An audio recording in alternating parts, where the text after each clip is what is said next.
یہ ہے حال عورتوں کا دوستو کہ جو عوام ہے.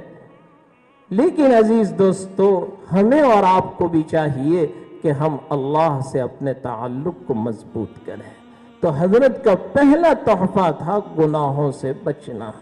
دوسرا تحفہ حضرت نے ارشاد فرمایا کہ وہ یہ ہے کہ ہمیشہ باوضو رہنے کا اہتمام کرو.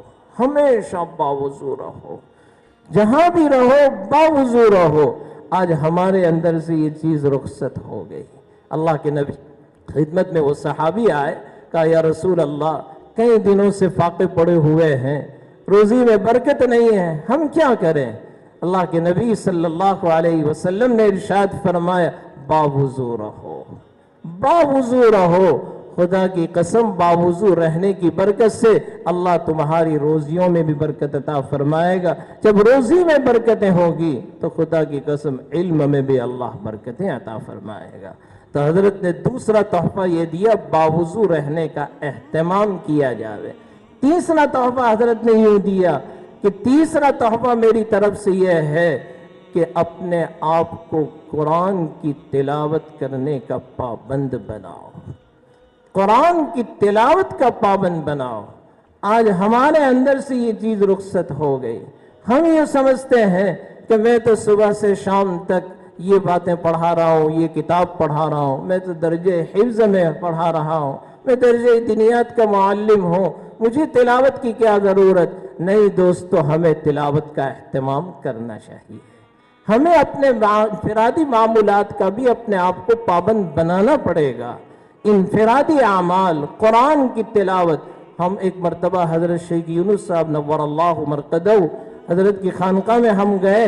حضرت کو ہم نے پابندی کے ساتھ دیکھا کہ ظہر کی نماز کے بعد آپ اپنے کمرے میں بیٹھ کر پابندی سے قرآن کی تلاوت کیا کرتے تھے، بڑے اہتمام کے ساتھ. ہمارے اکابرین کی زندگی بڑی عجیب تھی. میرا پہلا حج کا سفر حضرت استاد الاساتذہ حضرت مولانا ذوالفقار صاحب نور اللہ مرقدہ کے ساتھ ہوا. اوہو، بڑی عجیب شخصیت تھی. خدا کی قسم حضرت مستجاب الدعوات تھے، مستجاب الدعوات تھے. وہ تو میں نے اپنی نظر سے دیکھا.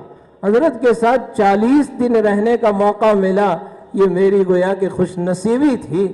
ایک مرتبہ ہم مطاف کے اندر بیٹھے ہوئے تھے. حضرت نے یوں کہا کہ بیٹے حنیف. میں نے کہا حضرت کیا ہے؟ کہا میں تجھے آج ایک بات بتاتا ہوں کہ 3 مواقع ایسے ہیں جہاں پر بندہ جو دعا مانگتا اللہ اس کی دعا قبول فرماتے ہیں. جو دعا مانگتا اللہ دعا قبول فرمائے. اور پھر کہنے لگے بیٹے حنیف یہ میرا تجربہ ہے. میں نے کہا حضرت مجھے بھی تو بتلا دو. تو حضرت کا تو مخصوص انداز تھا، لہذا ہم مطاف میں بیٹھے ہوئے تھے دونوں. تو حضرت نے یوں کہا کہ بیٹا جب مجاہد جس وقت صف میں کھڑا ہو اور سامنے دشمن ہے اور صف میں کھڑے کھڑے مجاہد جو دعا مانگتا اللہ اس کی دعا قبول فرماتے ہیں. دوسرا موقع حضرت نے یوں فرمایا کہ جب تم نماز کے لیے صف میں کھڑے ہو جاؤ اور مؤذن تکبیر کہہ رہا ہے اس وقت تم دل دل میں دعا کرو اللہ اس وقت کی دعا کو بھی قبول فرماتا ہے. اور تیسرا موقع میں نے کہا حضرت کیا ہے؟ کہا اگر تجھے حجر اسود کو بوسہ دینے کا موقع مل گیا اور اس سے پہلے پہلے اگر جو تو نے دعا مانگ لی اللہ تیری دعا قبول فرما لیں گے. میں نے کہا حضرت اور کوئی بات؟ کہا بیٹے اصل میں ایک مرتبہ میں عمرے میں آ رہا تھا اور ایک صاحب کا میرے اوپر فون آیا. وہ شدید بیمار، ایسے بیمار کی زندگی سے نا امید ہو چکے تھے. لہذا میں جب آنے لگا تو اس کا فون آیا کہ حضرت آپ عمرے پر جا رہے ہیں، میرے لیے خاص دعا کرنا، میں زندگی سے نا امید ہو چکا ہوں. میرے ذہن میں بات بیٹھ گئی. اب میں بیٹھا ہوا تب مطالعہ اور ایک صاحب آئے، کہا کہ حضرت حجر اسود کو بوسہ دیں گے. تو حضرت کی طبیعت تو بڑی نازک تھی، بہت نازک مزاج کے تھے. ہم جب بیٹھتے تھے مطاف کے اندر تو اب عوام کو کیا پتا کہ اپنے وقت کا اتنا بڑا شیخ بیٹھا ہوا ہے، تو لوگ آتے تھے اور گردنیں پھان کر چلے جاتے تھے. تو مجھے کہتے تھے بیٹے حنیف جہاں میں بیٹھتا ہوں لوگ مجھے ہی لات مار کر جاتے ہیں، جہاں میں بیٹھتا ہوں لوگ مجھے ہی میں کہا حضرت بات تو بالکل صحیح ہے، اپنے کو ہی مار کر جائے، حالانکہ سب کو لوگ گردنیں پھان کر جاتے تھے۔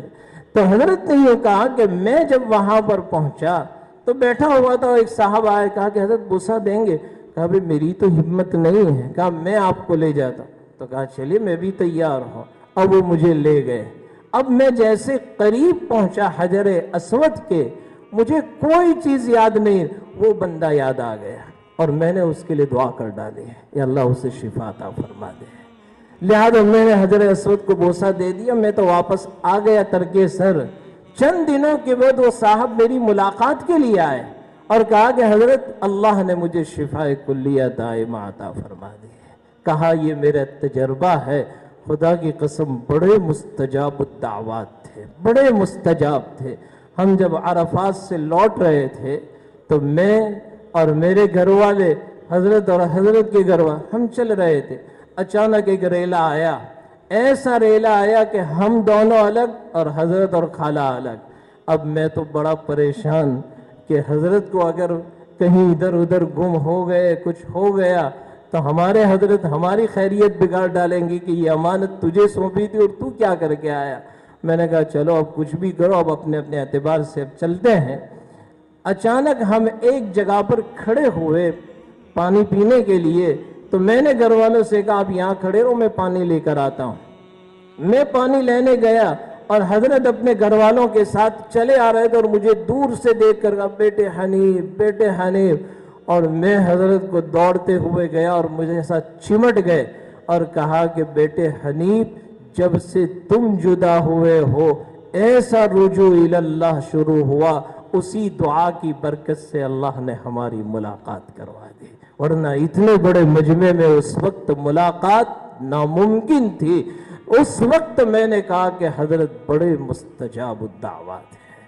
میں نے 40 دن کے اندر سفر میں دیکھا، خدا کی قسم کبھی بھی 2 بجے رات ایسا نہیں ہوا کہ رات 2 بجے اور حضرت اپنے بستر پر لیٹے ہوئے ہو۔ رات 2 بجے حضرت اپنا بستر چھوڑ دیا کرتے تھے۔ راتوں کی تنہائی میں اللہ کے سامنے رونا دھونا، خدا کی قسم یہ اسی کی برکت تھی کہ آج دنیا ان کو یاد کر رہی ہے۔ اللہ رب العزت نے ان کو راتوں کی تنہائی میں رونے پر یہ چیزیں عطا فرمائیں۔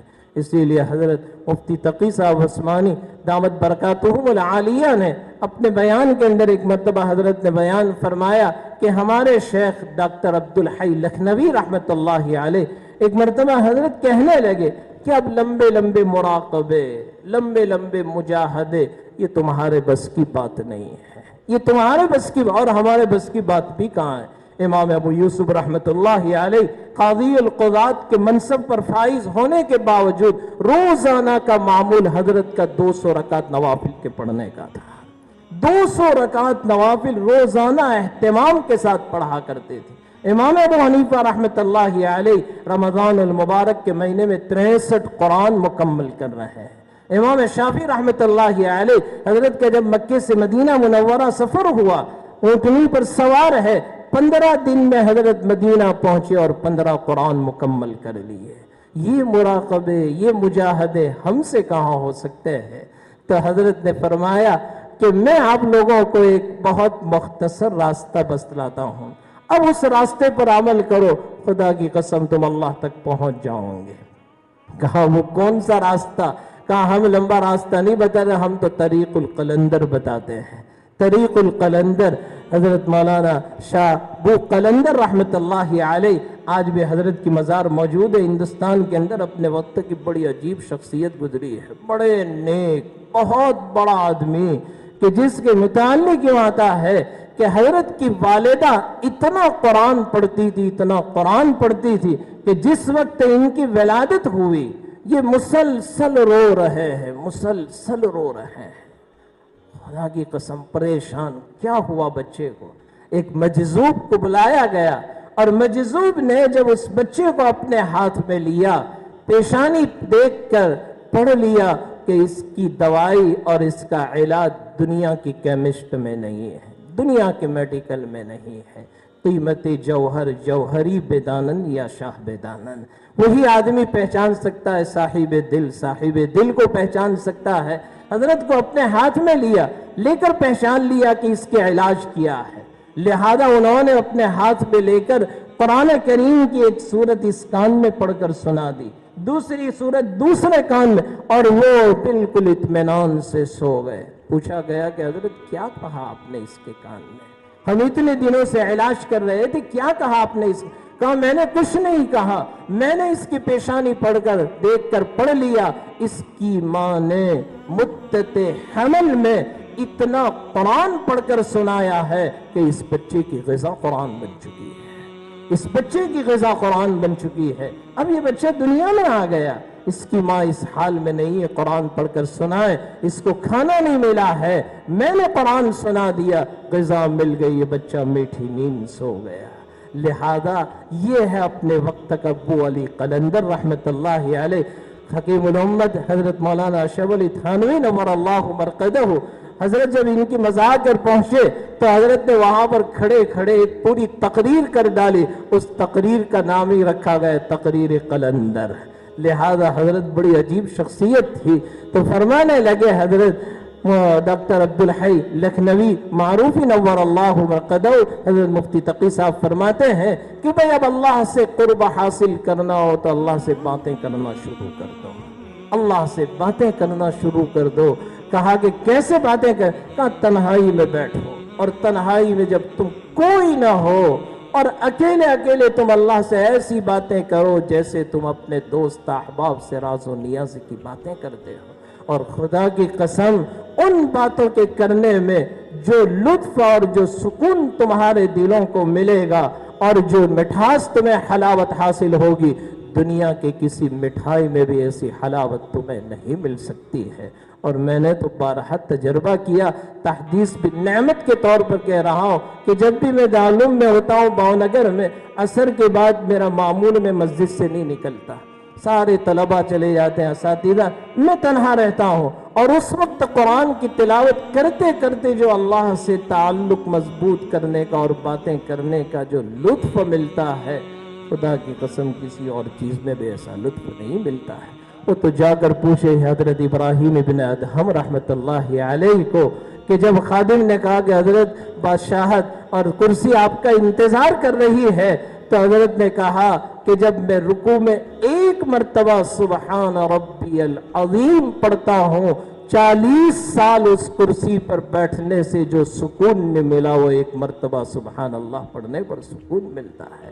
انہوں نے اپنی زندگیاں ایسی بنائی۔ ایک مرتبہ مدینہ منورہ میں ہمارے ہندوستان کے ایک بہت بڑے بزرگ تھے، ان کے بغل میں ایک شیخ قرآن کی تلاوت کر رہے تھے اور وہ نماز پڑھ رہے تھے، سجدے میں سر رکھا، لہذا سجدے میں سر رکھتے ہیں 10 منٹ 15 منٹ آدھا گھنٹہ ہو گیا، سر سجدے سے نہیں اٹھایا، تو وہ شیخ جو قرآن کی تلاوت کر رہے تھے وہ ایک دم گھبرا گئے، اور انہوں نے اس خادم کو بلایا اور کہا ارفع ھذا الشیخ فإنہ قد مات، ارفع ھذا الشیخ فإنہ قد مات، اس کی روح نکل چکی، آدھے گھنٹے سے میں دیکھ رہا ہوں اس نے اپنا سر سجدے سے نہیں اٹھایا۔ لہذا خادم نے آ کر جب ہاتھ پکڑ کر اٹھایا تو وہ کہاں انتقال، وہ تو رب سے باتیں کر رہے تھے، آنکھ سے آنسو جاری تھے، اور کہنے لگے کیوں مجھے اٹھا لیا، میں تو اپنے رب سے راز و نیاز کی باتیں کر رہا تھا۔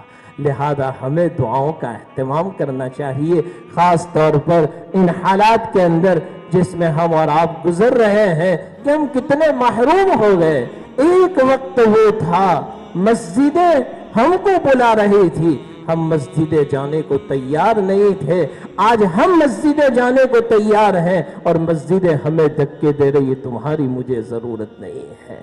اللہ رب العزت ان حالات کے اندر میری آپ کی اور پوری امت مسلمہ کی حفاظت فرمائے، اور اللہ ان مہلک بیماریوں سے ہماری اور پورے عالم انسانیت کی حفاظت فرمائے۔ لہذا میں زیادہ وقت نہ لیتے ہوئے انہی چند باتوں پر اپنی باتیں ختم کر رہا ہوں۔